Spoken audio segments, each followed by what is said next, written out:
বৰ্তমানতকৈ নতুন এখন ৰেলগাড়ী।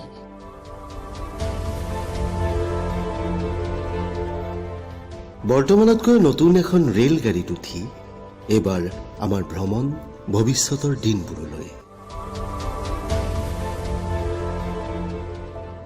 বতাহ ফালি ফালি ঝকঝক ঝকঝক ঝকঝক ইডালৰ পৰা সিডাল গছলৈ ডেং মেলি পাৰ হৈ যায় অজস্ৰ ঠেং। ঝকঝক ঝকঝক সাপৰ দৰে বগাই আমাৰ ৰেল। ফেট তুলি উকিয়াই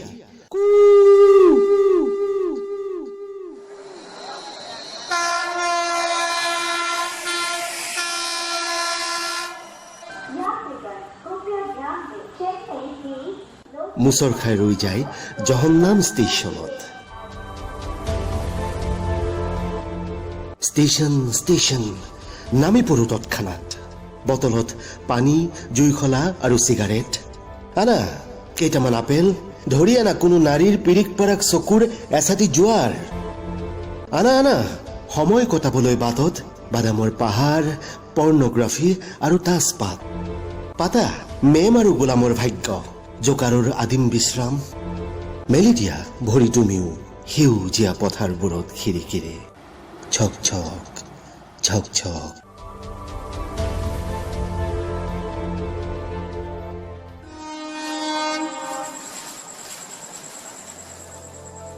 বৰফত মুখ গুজি হঠাৎ ৰৈ গ'ল আমাৰ ৰেল। কি নগৰ এয়া?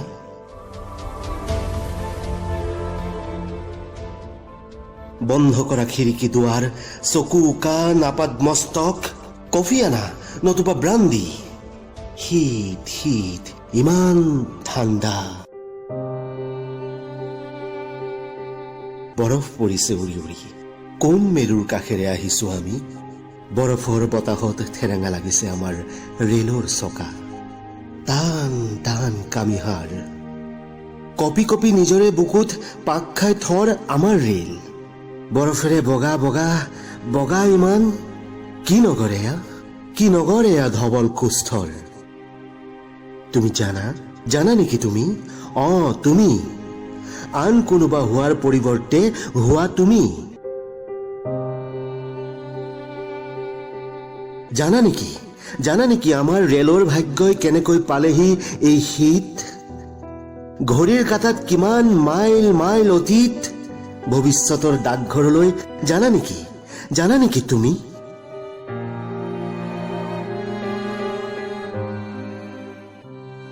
উপন্যাসৰ পৃষ্ঠাত বৰফ গলি গলি পানী হল যেতিয়া এঙামৰি দি উঠিল আমাৰ ৰেল।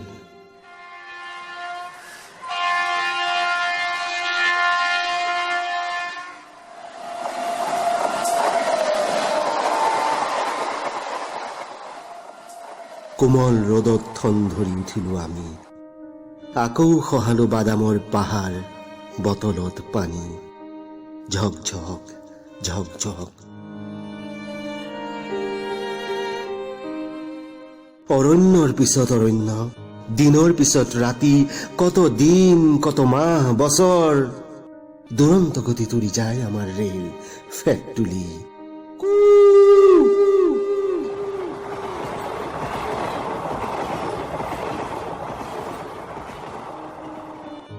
নিচান সেউজীয়া সেউজীয়া।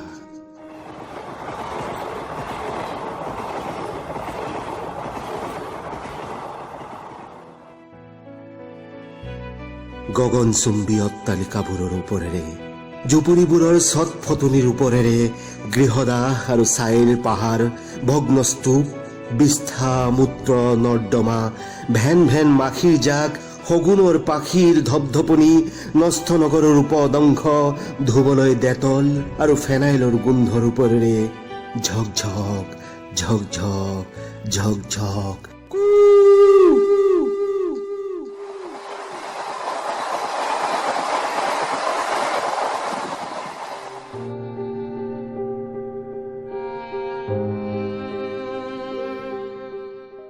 কলঘৰৰ উকিত চক খাই উঠা কাউৰীৰ কোঢ়াল, শ্ৰমিকৰ ঘাম, বিদ্ৰোহ, ধৰ্মঘট, পিকেটিং, সমদল, দেৱালত লিখা ইস্তাহাৰ, ৰাইফল, বেয়নেট, বিচ্ছিন্নতাবাদ, চুৰিকাঘাত, অপহৰণ, হত্যা, লুণ্ঠন, ধৰ্ষণ, ভিক্ষাৰীৰ জোলোঙা, দাড়ি চুলিৰে ভুবুকাৰ কয়দীৰ ৰঙা চকু, বন্দীশালৰ চুপনি, অহৰহ এটা ফাপৰে ধৰা কুকুৰৰ ভেউ ভেউ শব্দ, কাণ তাল মাৰি যোৱা, সকলো পিছ পেলাই দুৰন্ত গতিত আমাৰ ৰেল।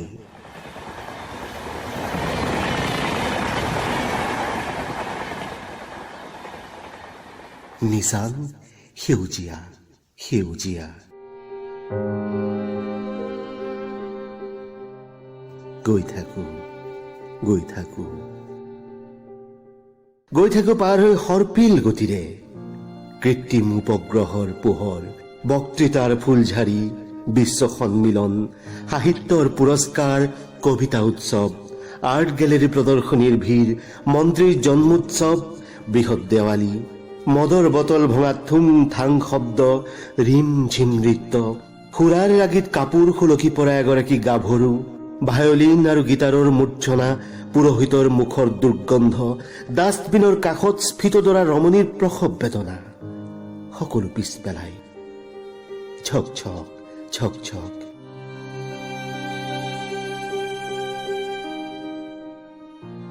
ঝক ঝক ঝক ঝক ঝক ঝক আমাৰ ৰেলগাড়ী, বৰ্তমানতকৈ নতুন এখন ৰেলগাড়ী। তুমি আন কোনোবা হোৱাৰ পৰিৱৰ্তে হোৱা তুমি। জানা নেকি ঘড়ী বন্ধ হ'ব কেতিয়া?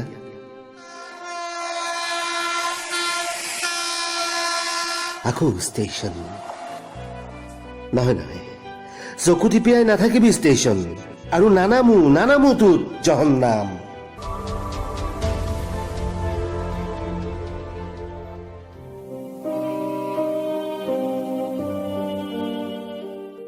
গৈ থাকো কিমান মাইল অতীত পাৰ হৈ আহিলো, কিমান দিন, কিমান মাহ বছৰ। বটলত পানী নাই, খাদ্য সম্ভাৰ শেষ, অম্লপিত্ত, জ্বৰ, বমি, মূৰৰ ঘূৰণি, আৰু কিমান বিজুলী আৰু টেলিফোনৰ তাঁৰবোৰ, ঘেঁহুৰ পথাৰ, তামোলৰ বাৰী আৰু বাহনি, মৰিশালীৰ জোন, নদী তোমাৰ কল্লোল।